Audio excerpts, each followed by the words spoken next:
Hello, everybody. Welcome back to the Triboro Podcast, and welcome back to another roster deep dive. This time, we're talking about the Mets bullpen, uh, a position group that I feel like can be pretty good. But before we get into that, Justin, Alonzo, my co-host, how we doing? He's like a little mouse, just waiting for cheese. Look at him, like a little rat. Anyways, I forgot to mention, I'm Nicholas O'Brien, as always. And like I said, that's Justin Alonzo, the little rat across the screen. But Mets bullpen, a position group that, like I said, I think can be really good. Made some additions, had some breakouts last year, and some more intriguing options uh, down the list. But without further ado, we'll just get right into it, and let's talk about Edwin Diaz to start things off. Or, you know what? Let me backtrack for 2 seconds. We're gonna break these down in like different tiers of bullpen guys. If you watched the Yankees bullpen episode, which you should if you didn't, very similar to how Justin did his, kind of going through guys who I think are locks for the bullpen, guys who have options, guys who don't have options, and then kind of just everybody else. So starting off the locks, like I mentioned, Edwin Diaz. In 2024, he's coming off a 3.52 ERA year in 53 innings. He had a 3.02 FIP, and that is with a 2.59 expected FIP. Uh, when we talk about Edwin Diaz last year, I feel like it was so hills and valleys. I mean, he was pretty bad at a couple spots throughout the season. I mean, really, when everything was kind of falling apart in May, Edwin Diaz was kind of right in the middle of all those games that kind of just took your heart out and stomped on them. And I could just think of, Tampa Bay, Marlins, probably blew something against the Giants. That Giants series at Citi Field was rough. But it felt like 2019 again, where everything that could go wrong is going wrong with Edwin Diaz. But credit to him, he kind of turned things around, and he put up a very respectable season. I mean, a 3.52 ERA is nothing to scoff at, especially for a reliever. He had a couple really bad outings, and for him to kind of get a 3.5 ERA, I think that's pretty big for him. But yeah, I mean, look, he's coming off the patellar tendon injury in 2023, so this was his first year back. It's a knee ligament. I'm not even going to begin to think of how that can affect, his pitch movement, his windup, his landing leg, all that stuff. I'm sure it has a lot to do with it. And excuse me, again, I'm not even going to try to delve into all the reasons why that could potentially hurt him. Yeah. And I don't know if you're going to talk about this, but all the underlying numbers love him. Mm-hmm. Like Yeah. his actual ERA, 3.52, expected ERA 2.49, a whole run lower. Yeah. His FIP 3.02, which is half a run lower than his ERA. His expected FIP 2.59, which is about literally a tick above his expected ERA. So all the underlying numbers love him. It's just there are points where he was inconsistent, and that's gonna happen with a guy coming off Sure. an injury. I think back to that Braves appearance where he looked gassed. You could tell he had nothing left in the tank. So Yeah. I think that was part of it. Maybe not that he wasn't ready, but he just wasn't ready for a full season's workload and to be used as that anchor yet. Yeah, definitely. I mean, he had some points where like, wow, all right, Edwin Diaz is back. Like, let's go. Like this guy is dominant again. He got And sent then down. Correct me if I'm wrong, right? no, Okay. Oh he no, he got he demoted. He got demoted. Yeah. he got. I think he had like a rehab or whatever. Because you know what, I completely forgot about that. He did miss time as well. I forgot what the injury was. He missed time for injury. I think he had a rehab appearance. And he also got suspended. For sticky stuff. But Forgot about that, dude. yeah, that's what exactly. Um, yes, Justin, he had 2 games in high A this year for a rehab appearance. Fox Sports But has as a shoulder. okay, that probably sounds right. But yeah, he missed time. I mean, he only how many? I didn't even write down. He had I got it. 54 appearances. Never mind, you got it.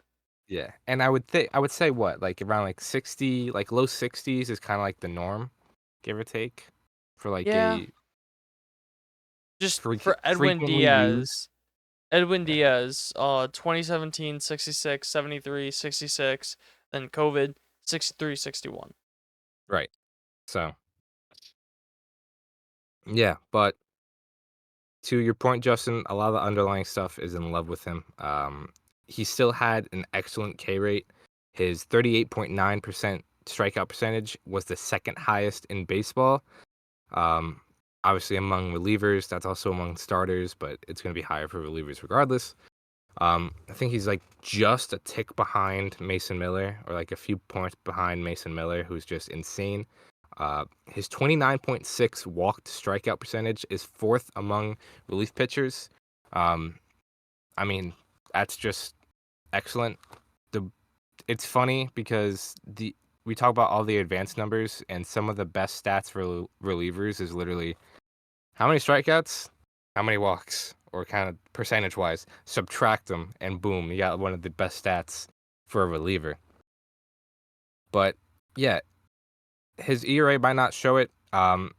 It definitely doesn't tell the whole story because, like I mentioned, he had such an up and down year. But when the Mets needed him, he kind of locked in a lot of the time. Um, Obviously, you go back to the Braves game where he kind of screwed the pooch just a bit. He went back out there. He got the save. Mets clinched a playoff spot. Uh, that's still extremely impressive, no matter that he just blew the lead the other inning. Him being able to go back out there and kind of settle things down and get things done was huge. Um, Game 3 of the wild card, it might be an forgotten thing, just like Jose Quintana's performance. He had like 1 or 2 innings in that game where he just shoved and he kept the score where it was at to keep it within striking distance to when Pete Alonso hit the home run. So when things when he needed to, Edwin Diaz kind of locked in, for lack of a better term. Yeah.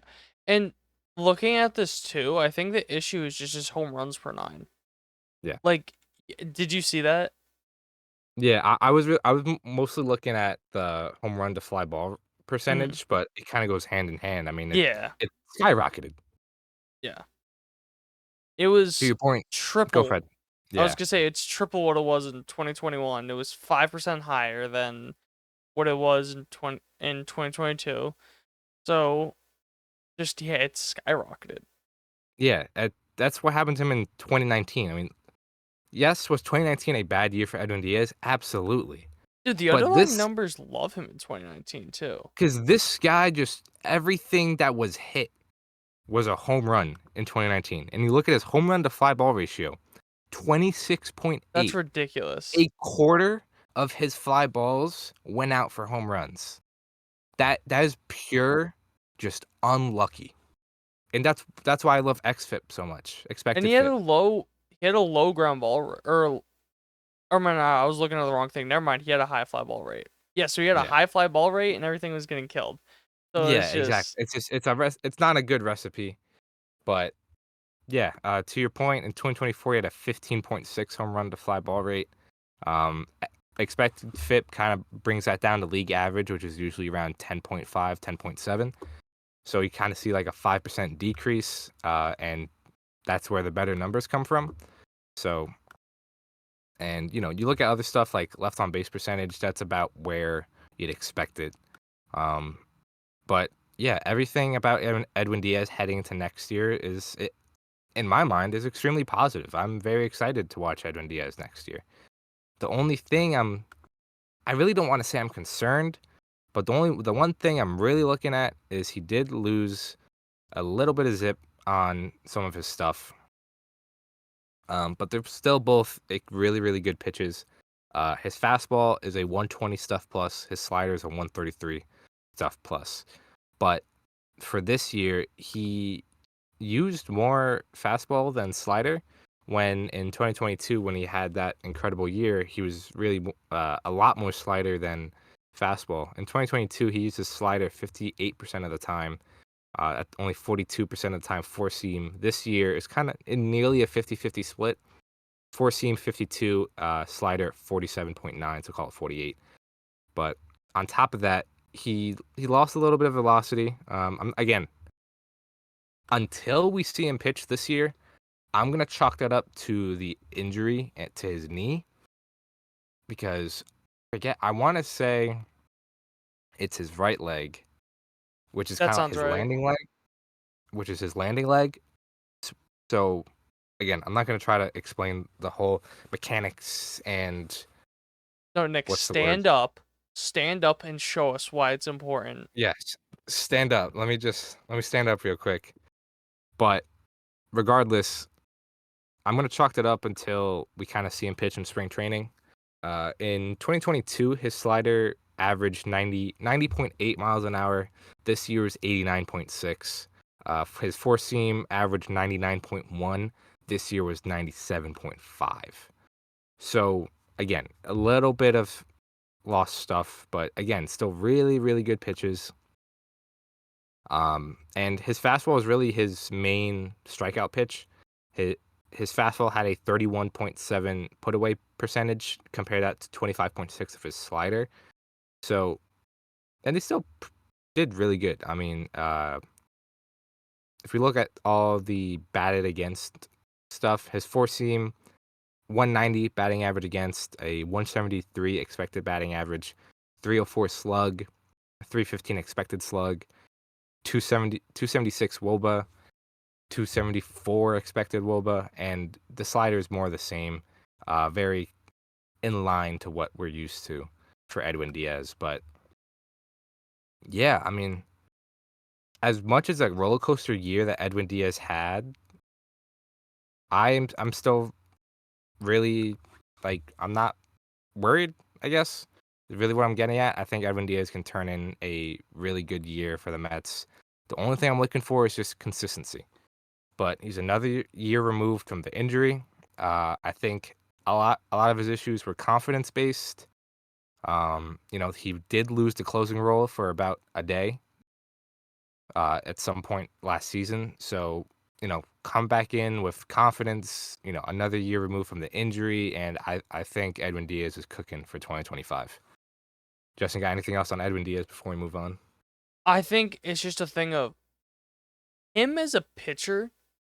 I feel like will just be inconsistent at times, Mm-hmm. and I think that just comes with the stuff. That's fair. When you have that disgusting of, because just looking at like his career and looking at it, he has very inconsistent years, Mm-hmm. but all the expected numbers are around the same. They're all Yeah. really damn good. So I think it's a thing of his stuff will always play. It's just a thing of one, if he can stay healthy, and two, if he can control it that night. Yeah. That's really No, all it comes definitely. down to. Yeah, the control was a big portion. I mean, he's never been a huge control guy. His walk rate has always been about average or below average. This year's a 31st percentile. 2022 was he was basically average. 2021, 41. 2022 below average. 2019 below average. But again, he's a two pitch pitcher with, like you said, Justin, really good stuff that sometimes just gets away from him. It's gonna happen. But when you strike out, you know, over a third of the guys you face, you can manage the walks. Yeah. So not really worried about Especially when that. you're not And giving up hits either. exactly. So, didn't get hit hard. He still got a lot of whiffs, struck out a lot of guys, above average in chase. Edwin Diaz is going to be a really important piece for the Mets bullpen in 2025. But moving on from him, we got a newcomer to the Mets bullpen in AJ Minter. Probably a guy I'm looking to be kind of the setup man. Maybe you wanted him. I don't want to hear it. Like the seventh, I eighth inning nothing guy, against nothing against the guy on the field.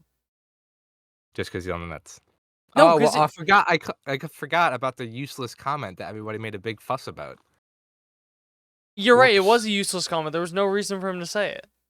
And there's no reason for people to get so worked up over it. I'm just worked up because this whole Mets Yankees rivalry is so fucking annoying to me because it's just not a rivalry and people are like, oh, like the fucking what's that kid show where I had like the kid and the kid's running like Oh, the Thornberries. yes, Yes. yeah, Anyways, that's our back to AJ tangent for Minter. the episode. He dealt with some hip issues last year, ending in hip surgery.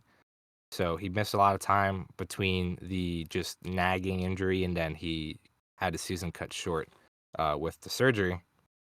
But he still put in a pretty good season. Through 34 innings, he pitched to a 2.62 ERA, a 4.45 FIP, a 3.76 expected FIP. When it comes to AJ Minter, I don't want to say I'm throwing out 2024, but I'm not gonna hold it to a ton of weight. Between the hip issues and just inconsistent time on the field. Look at his past 2 years with the Braves in 22 and 23. If it will load. Yep, there you go. 145 appearances between the last two seasons. 75 appearances in 2022 and 70 appearances in 2023. He pitched to a 2.87 ERA, a 2.50 FIP, and a 3.02 expected FIP. I mean, this guy's been one of the best relievers for a while now, especially from the left-hand side. But he's still excellent. I think after losing Brooks Raley and basically going throughout 2024 without a lefty, I mean, Danny Young was solid, but definitely not a guy you kind of want as your main left-handed option, I guess, is where I'm getting at. But when we look at AJ Minter, his strikeouts have decreased from year to year. That's goes without saying. From 2022 to now, his K per nine went from 12.09 to 11.4 to 9.1. His strikeout percentage went from 34.7 to 31.5 to 26.1. And also, I'm sure has a lot to do with his velocity decreasing. From 2022 to now, 96.6, 95.8, 94.5 in 2024. And then when you look at August, he kind of switched up to very cutter heavy rather than relying on his fastball because he just started losing velocity. And he still had good results. The cutter is still a really good pitch. There's nothing wrong with that. His fastball just definitely lost a little bit of life, probably due to the velocity dip. But, he got the hip surgery. The Mets are pretty, I guess, familiar with hip injuries. David Peterson came back from his hip surgery last year. So I'm chalking up some of the lost velo to injury. He is on the older side. He is, how old is he? He's only 31, but still. He's on the wrong side of 30. I'll put it that way. And we'll see where his velocity ends up. That's probably like the main thing I'm looking for when it comes to AJ Minter. Is kind of where's the velocity going to play. But if he, comes back from the hip, he's a little more fluid, I guess. He probably not. It doesn't feel as limited after the surgery. So we'll see where the velocity ends up. But even without that, if he can get back up to more averaging, call it 95, 96, I think I'd be okay with that. But if we just look at how his pitchers performed in 2024, he's very fastball heavy against righties and then kind of more all around when it comes to lefties. But his four seam he produced a 297 WOBA, but compare that to a 347 expected WOBA, which is a pretty big difference. His cutter underperformed a little with a 315 WOBA. Compare that to an expected 259, and then his changeup was just filthy. You I cut mean, out. oh no, I You cut said out. compared to his.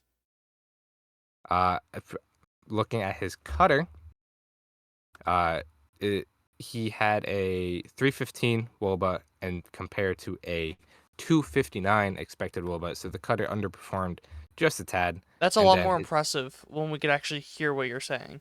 right, that what a concept.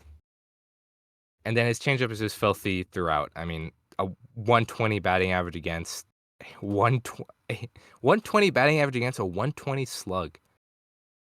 That's interesting. But yeah, his changeup is filthy. He doesn't really throw it against lefties. Um, really just fastball cutter against lefties. I think if his velocity doesn't come back, I think he's going to have to find another pitch against lefties because I don't think four-seam cutter is really going to cut it. Get it? But I think he's going to have to find another pitch somewhere there. He used to throw a slider a while ago in 2019, but barely. He's been really just a fastball cutter changeup guy.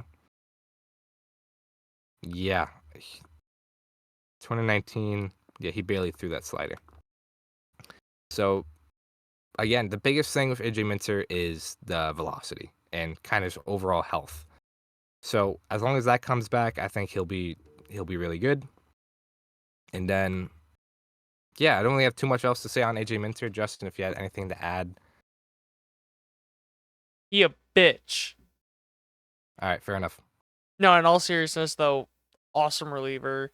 I wanted him a lot for the Yankees. But yeah, there's that one of the better lefties in the game. Definitely I would feel very comfortable as him being my go-to lefty. But that being said, the Yankees have a better go-to lefty. Mm. Tim Hill clears for a Yeah, fifth of the price a year. yeah, exactly. You know what? I will mention that a little bit because, like, looking back on it, I feel like the Mets did overpay a little for AJ Minter. He's making $11 million a year. He got a 2-year, $22 million deal. Mm. Tim Hill, like you said, it was like what was like three. 285. It was 285, 1 year and then 285 with an option or a team option for a second year for 3 million. yeah, and then Danny Colombi. I don't know how to pronounce his I last think name. it's Signed with the Cologne. Twins for around $3 million, and then the Mets paid AJ Minter $11 million. And Minter was first too. It's not like he Yeah, was the only guy left. No. He was first out of the three. yeah. So hey, prove me wrong, I guess. But no, regardless, I still really like the signing. Mets absolutely needed a lefty, and they got it. But moving on to probably one of my most favorite bullpen arms, and because he also just seems like such a great guy. The breakout not even candidate, the breakout star for the Mets bullpen last year in Reed Garrett. Last year in 2024, he pitched 57.1 innings to a 3.77 ERA, a 3.31 FIP, a 3.16 expected FIP. He was, first of all, he was insane in like the first month or so. And then I think the Mets kind of just used him way too much. And he just got burnt out by, call it May, June. Then he kind of got his footing later on as the season progressed. Because this is really his first full season. I mean, Reed Garrett has been bouncing around for a couple years now. 2019 Detroit, 2022 Washington, 2023 between two teams. I know one's the Mets. We opened that up. The other one was Baltimore, and then he found hit back to the Mets, and that's not even counting minor league stuff. But yeah, Reed Garrett had an amazing. Oop, sorry, Mike. Reed Garrett had an amazing year for the Mets, and I'm looking forward to seeing what he can do next year because a lot of the underlying stuff is very, very favorable to Reed Garrett. Look at his strikeout percentage, 33.6. That's 11th among uh, relief pitchers, and that's in the top 7% of all of baseball, or excuse me, the 97th percentile all of baseball. His 21.5% K minus walk percentage is 28th among relief pitchers. And that's really only because his biggest issue with a lot of this Mets bullpen is the walks. He is in the 7th You're cutting percentile. out. The God damn biggest it, issue with this Mets bullpen is is walks. I'm just leaving it for suspense at this point. But the biggest issue with the 7th Mets percent bullpen is. walks. Dun, dun. Yeah, exactly. Come on down. 7th percentile. He walked 12.1% of batters. That's not good, especially when you strike out so many guys. If you can get that down, he could be so much better. But regardless, he's still really good. You just look at his, his baseball savant, expected ERA, 84th percentile. That's 3.19. 90th percentile in expected batting average, 81st in average exit velocity, 88 in chase, 97 in whiff, 96 in K. Where is it? 86th in barrel rate. And he gets ground balls at an above average rate as well. So Reed Garrett is such a fascinating pitcher because he also really doesn't have a fastball. I was But gonna say that fastball's got to go, bro. the one thing that I'm holding on hope to is he was one of the first reportees, I guess, to the spring training facility, and he mentioned he was working on the fastball over the offseason. So that's something to watch when it comes to spring training. Because yes, Justin, to your point, the fastball is awful. Dude, it was horrible this year, but Awful. the expected numbers were worse the year before. Yeah, It I had it. think I mean, before that, he threw his fastball majority of the time. I mean, we just look at 2023. Yeah, he cut it in half. It was Yeah, 31.7 in 23 and then 16.5 in 24. right. So the Mets realized that your fastball is just ridiculously Garbage. garbage. Uh, since we're talking Rubbish. about it, a 400 batting average against, a 686 slug, a 514 weighted on base average. Awful pitch. I mean, just awful. I feel like whenever Reed Garrett gave up a home run or gave up a few runs, it was off of the fastball, which I think is a pretty good bet seeing how it performed with a 400 batting average against. It has above average movement too in both ways. It's just awful. I mean, I'm not gonna double down on it, but because I would need to do more research, but there's things called dead zone fastballs, which are relative to the arm slot of a pitcher. So I wonder if his fastball kind of goes into that dead zone. It's kind of basically where, again, relative to the arm angle, it's where a batter would expect that fastball to land, which is basically just kind of middle of where Based the off the arm movement angle is. and Right. Whichever. Again, I'm not the biggest knowledgeable on the topic, but I wonder if his fastball kind of laid in that area. I wouldn't be shocked at all. yeah. But besides that, his fastballs are not great. Uh, Obviously, his four seam rough, but his cutter is solid. A 34.3 whiff percentage and a 342 expected weighted on base average. Not bad, but not great by any means. He threw a sinker just a few times. I don't think that performed well either.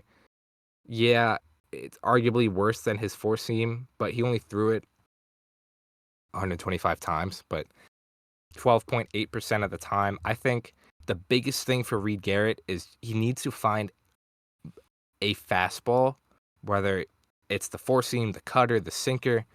He needs to find one and have a good fastball, and then maybe keep the cutter as kind of like a solid backup fastball, because everything else looks great. His split finger is disgusting, a 132 batting average against, a 167 expected weighted on base average. His sweeper is also really good, a 171 batting average, a 206 expected weighted on base average. It's just the fastballs. Everything else is great. Like I said, the splitter, the sweeper, excellent pitches. It's just he needs to find some consistency with the fastball. And if he said he's working on it, I'm very excited to see what it looks like in spring training. Even if it's about the same usage, if he can at least get, not completely obliterated when he does throw it, I think that's a win for the Mets. And the other good thing about Reed Garrett is he's platoon neutral.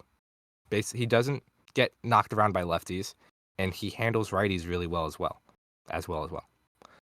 But Reed Garrett, I think some of the signings are going to help him a lot because I don't think he needs to be the setup man anymore. I think he could be the 6th, 7th inning guy, which I think could be huge for him.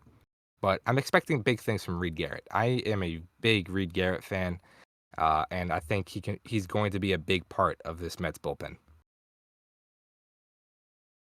Yeah, and I Excuse me. I just want to check it really quick because this would be so funny if so it's completely off topic. Okay, never mind. But it's funny because Edwin Diaz and Reed Garrett both got drafted out of military schools. Did they really? Yeah, Diaz, what's it called Caugus Military Academy, and then Reed Garrett, Virginia Military Institute. That's pretty funny. Completely off topic, but just when I was on like Fangraphs and Baseball Savant, I noticed that. But then AJ Minter's boring and went to Texas A&M. So, Ooh, whatever. ooh, be a But man, go to the speaking of military. man, go to military. I say But that as I'm sitting in my room recording a you're fucking baseball podcast. yeah. Well, another thing because I just realized right now, he did run a pretty high BABIP, a 349 batting average in balls in play. That is pretty high. Probably expect some regression to the mean there, which is just more good things for Reed Garrett. But very excited for Garrett, and we'll see what he has in store in 2025. Now, the last lock of the bullpen is the new signee of Ryan Stanek. I'm not going to go too in depth on him because we did talk about him in the other episode when he signed. He was good in the playoffs, bad in the regular season. Uh, a lot of just misfortune, really. He's 80th percentile or better in chase, whiff, and strikeout percentage. He walks too many guys, but he has like 3 elite pitches and plus a sinker that's really solid. His splitter, fastball, and slider all grade out as above average. His sinker is slightly below. But Ryan Stanek, just another guy in the bullpen that I can see, 7th, 8th inning, kind of just mix and match. But those 4 guys I think, are going to kind of be your anchors. Edwin Diaz, AJ Minter, Reed Garrett, and Ryan Stanek. Um, those 4 guys are going to kind of be that back end.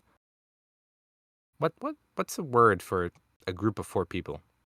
Horseman, Sure, quartet. the four horsemen of the Mets bullpen. The thing is, the Four Horsemen is so overused in bullpens. Yeah, it It's really like is. the quartet, The quartet of the Mets bullpen. We'll go with that. But the that's the last of acapella quartet of the Mets bullpen.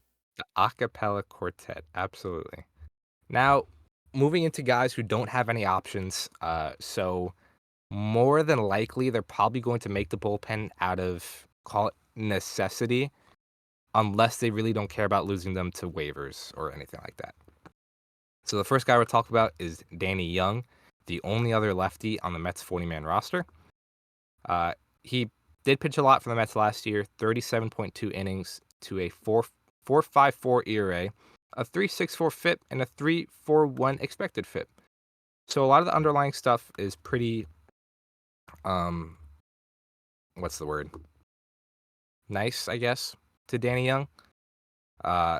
Baseball Savant, not so much. Expected ERA, 4.87, not great. The thing with Danny Young, he has really good stuff. He just doesn't know where it's going. About 90th percentile in both whiff and K percentage, but he's in the bottom 10% of baseball in walk percentage. He walks 10.9% of batters that he faces. He doesn't get righties out for the most part. He gets pretty burnt by the righties. He allows a 739 OPS to righties, a 329 weighted on base average. He does have a pretty elite ground ball percentage. He wasn't qualified last year, but probably ranked like the top 5% of baseball. Kind of just guesstimating. I'd say 90 or like top Not 10. Yeah, at the very least top 10% in baseball. But you look at his pitch movement profile, and it's the left, the right, nothing in the middle. He did apparently throw one cutter, I was gonna say he threw one in the middle. quite literally right down the middle. He did throw a cutter. He could probably use another pitch, Without looking, honestly, how many cutters do you think he threw this year? like 2, 3. 3, yeah. And I'm sure they weren't good either. 3 Oh, cutters, oh my god, oh all of them my got hit. god! Don't 1,000 batting average. a 4 6,000 Go for it. OPS. Yeah, that's kinda The crazy. expected numbers were not that good either. The 3 cutters did not perform well. Shocker. But his sweeper is a really good pitch. 113 batting average against, and a 287 expected slug, a 51.6 whiff percentage. So Danny Young does have some potential with the sweeper. The sinker is a solid pitch, but again, I truly think he just needs another pitch somewhere because he's a two-pitch pitcher and he doesn't know where it's going. So batters are probably just going to sit on something over the middle of the plate and, shoot it out. So He has elite horizontal break on his sweeper and his sinker. I think he kind of needs something that just goes straight down, whether it be a changeup, a curveball, just something like that, a knuckle curve, whatever you want to call it. But he just needs. The Mets have how many fucking guys that throw sinkers or not sinkers, splitters in that yeah, bullpen? yeah, Like a ton. if you give him like a sinker, he already throws one, a splitter changeup, I think that completely changes how guys can like see this. Yeah, he's definitely a guy who just needs another pitch, whatever it is. But Danny Young, he's probably going to make the bullpen out of necessity unless he has a god awful spring training. But I don't mind him as kind of like almost a lefty specialist, because now that you have AJ Minter, you have a guy in the back end a lefty in the back end for later in the game. But if you need a guy, if you need to get out of a jam in the 5th, 6th inning and the lefty's coming up, Danny Young is probably the guy getting the call, depending on the score. But yeah, just another guy who probably out of necessity is going to make the bullpen, but we will see. The next guy, Jose Buto. Still don't really know what the Mets are going to do with him. He could start. He could go back to the bullpen. I don't blame him if they want to put him back in the bullpen because he was elite. In 36 innings coming out of the bullpen, he had a 2.00 ERA, You cut a out. 3 He had a 2. flat ERA, Oh, so it worked. The cutout helped. basically 2.00, 3.47 FIP and 369 expected FIP. My throat is dry. Excuse me. Sorry about that. But again, another guy that just walks way too many guys. He's in the 3rd percentile of walks. He has really good strikeout stuff, 78th percentile in K percentage. 29.7 is better than 3 pretty notable relief pitchers: Ryan Helsley, Tanner Scott, and Johan Duran. Jose Buto strikes out more batters at an average rate than those 3 guys. I thought you were just gonna say it's better than a number was higher than. I was gonna be like, really? Oh, wow. No, but he also chases at a pretty good rate, 72nd percentile, and gets a lot of whiffs at 90th percentile. The only thing with Jose Buto is the workload. He never pitched on back-to-back days. Again, he was kind of thrown to the bullpen kind of all of a sudden, so I can't blame him. He needed a few days after every outing, so the Mets just need to commit him to a role. Whether that's starting or whether that's going to be the bullpen, I think the Mets just need to be, all right, Buto, you're going to start. Buto, you're going to be in the bullpen. I assume and I hope that's what they're doing, but they really just need to commit to one role for Jose Buto. I will say it is pretty impressive that he had a 1.07 whip while being third percentile in walks. Yeah. That just No, goes to show definitely. how lethal his stuff is. For And sure. we talked about it in the starting episode, starting pitcher episode, how he's a guy that I would love to be in this Mets starting rotation, but I just think he is that much more valuable in the bullpen as that long Yeah. guy. Yeah, So definitely. I think he kind of screwed himself over in a sense of not by being starting too good. by being so good. But, when you bring a guy who has a starting pitcher arsenal into the bullpen, you just get a lot of different looks. I mean, he throws a four seam, a sinker, his changeup is really good, his slider, his sweeper. So, I mean, a lot of his pitches performed well. Let's see, only two pitches, his sinker and his slider had above 300 weighted on base average or expected weighted on base average. But he had two pitches with over 40% whiff rate, which is his changeup and his slider. Oh, and his four seam, excuse me. And his sweeper still had a 26.2 whiff percentage. So again, just a guy who has elite stuff or gets elite results. Because I don't think his stuff grades out too well when it comes to like stuff plus and all that. Yeah, it doesn't have good movement. Like the changeup has -6 vertical or horizontal break. Right. So I think he gives you different looks and his kind of some outlier pitches there. But again, not sure what the Mets want to do with Buto because he doesn't have options. So we'll see what happens with that. Maybe they trade him. That there's been a little bit of buzz about that.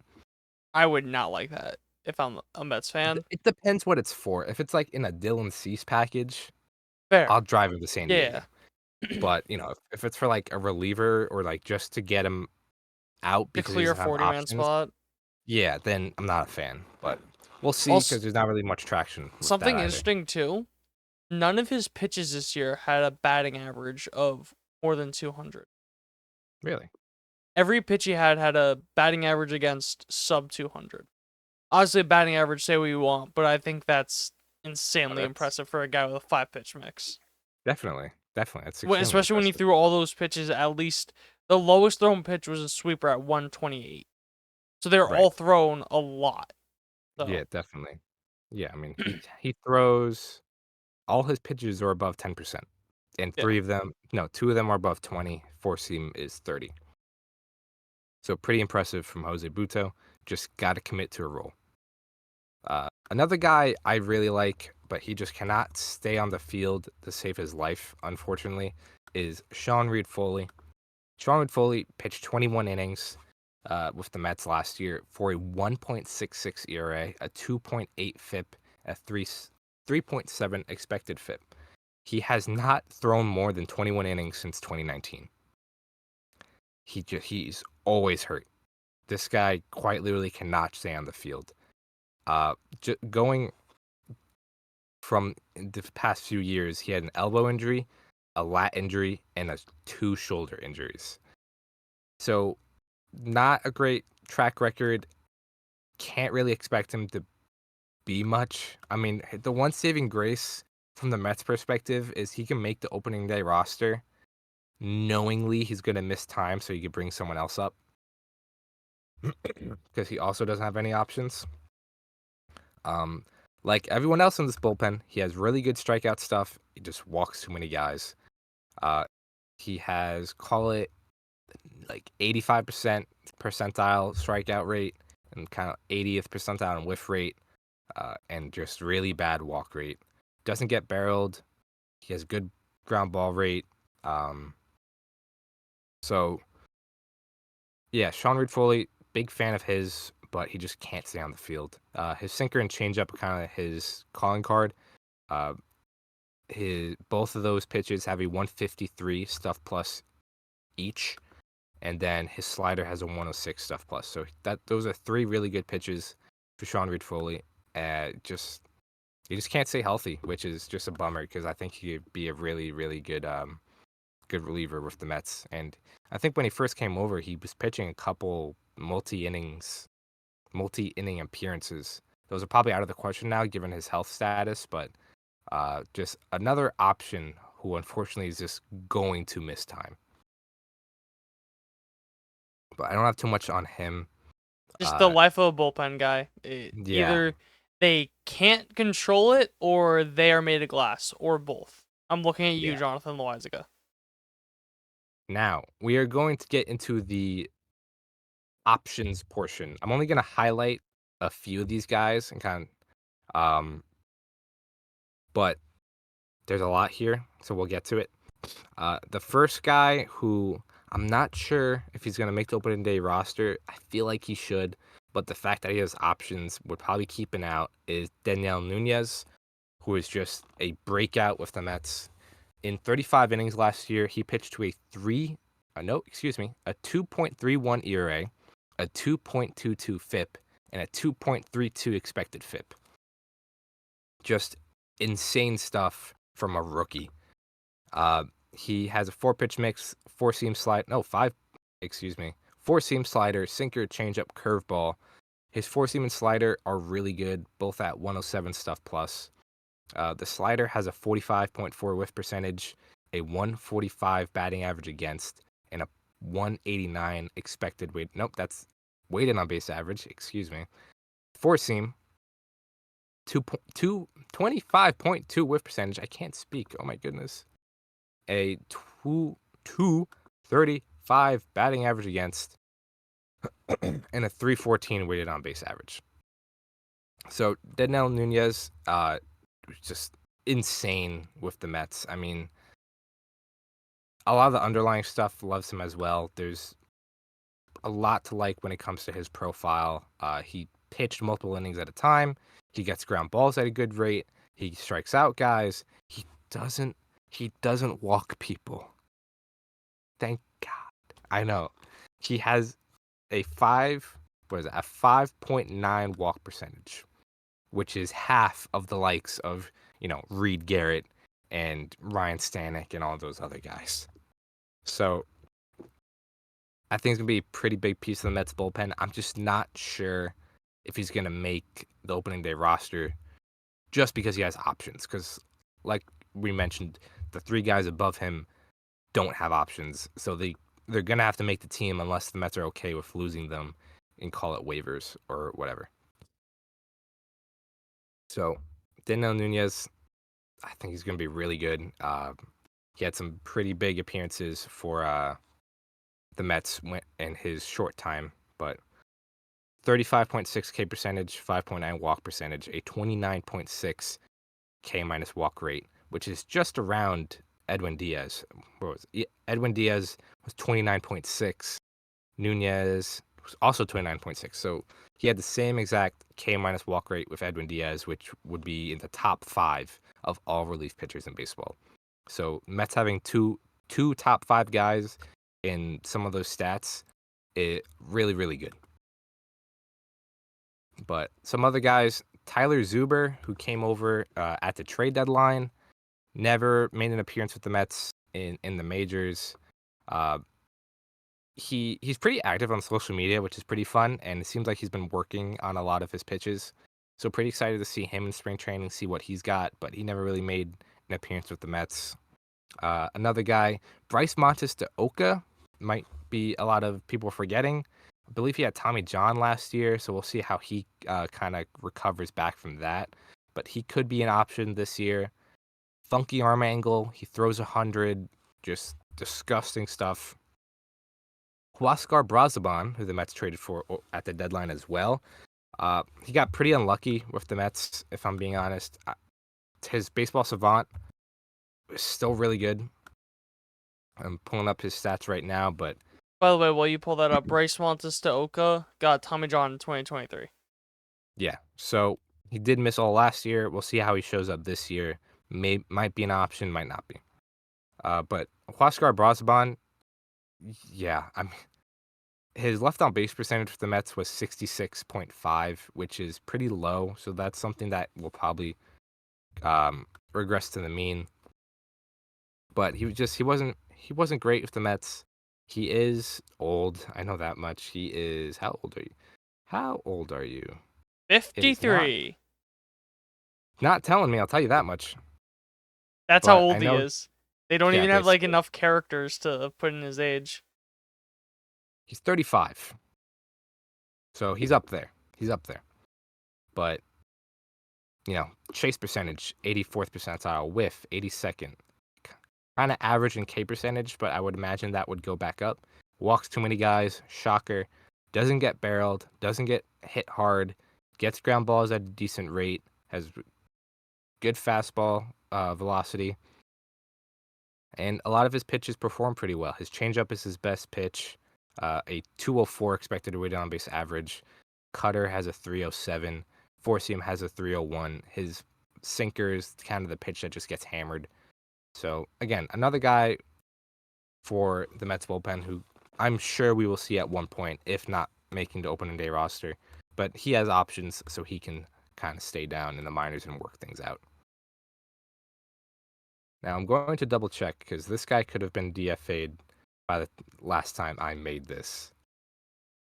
No, he is still here. So Kevin Hergert, he was claimed off of waivers through Milwaukee. Not too much about him, so we're going to keep it moving. Max Kranick, again, not much. He never made a major league appearance with the Mets. He was on the postseason roster, but never got an appearance there. He kind of guy can profile as kind of like that swingman, but he's probably going to start out in AAA. Who else we got? We got Austin Warren, claimed off of waivers from the Giants. Another guy didn't really get much from him. Last year with the Giants, I believe. I think that's from the Giants. Let me just quickly check. Yes, with the Giants in 10 innings, so take it for what you will. He had a 1.69 ERA, a 4.48 FIP, and a 4.68 expected FIP. But a lot of these guys are just dashes. Probably going to see most of them be DFA'd or something like that later on. And then you just got a whole glob of non-roster invites. Some of these guys are pretty interesting. Genesis Cabrera. I'm shocked he didn't get a major league deal, but a lot of the underlying stuff does not love him, but he's just another lefty option. Chris Davinsky, another non-roster invite from Seattle. Oliver Ortega, Grant Hartwig, Anthony Goose, former outfielder Anthony Goose, and then Rico Garcia. So some names to just keep an eye on when it comes to spring training, see what they got, see what happens. But yeah, that's really all the names that are potential bullpen options from the get-go. I think I mentioned in the Yankees episode, there is a pretty good chance, and above 80% chance, there are a few names I did not even mention that will be pitching big innings for the Mets come June or July. That's just the nature of bullpens. But I think this bullpen has two things going for it. Not Justin, disagree with me if you want, but I think it has a really good back end with Edwin Diaz, AJ Minter, Reed Garrett, Buto, call it Stanek.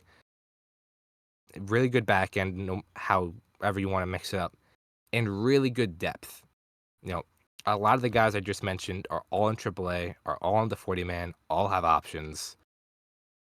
So I think the Mets kind of, I don't want to say cheaped out, but like kind of they held back on starting pitching to kind of push forward the bullpen, if that makes sense. I think if your starting pitchers can give you a quality start, 6 innings, three runs, 4 runs, and this offense, which has the potential to be a top 5 offense in baseball, can score you 3, 4, 5 runs a game, that back end has a really good shot of just closing the door. I think it all comes down to how they manage injuries. Mhm. Because regardless, no matter what in the bullpen, you're going to have injuries. That's just the nature of the bullpen because guys are throwing so hard that guys are going to go down. I'm not going to name names because I'm not putting that out there, but guys will go down. Those elite guys, they may need a day off. They may need something like this. How are you going to be able to manage it? Because, like you said, they have depth. I don't know how good that depth is to be able to take over if something goes wrong. But again, That's that's fair. just because we haven't seen it. In bullpen, guys step up all the time. So that's For really sure. what I'm going to be looking at. The Yeah, Mets have definitely. potential to be a really good bullpen. But I feel like we need to see it before anything just because it hasn't been in the past.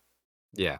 Yeah, I mean, last year, the bullpen was pretty mediocre, I guess, if and that might be a little generous. Between the walks and the blown saves and all that, it wasn't a great year for the Mets bullpen, I'll put it that much.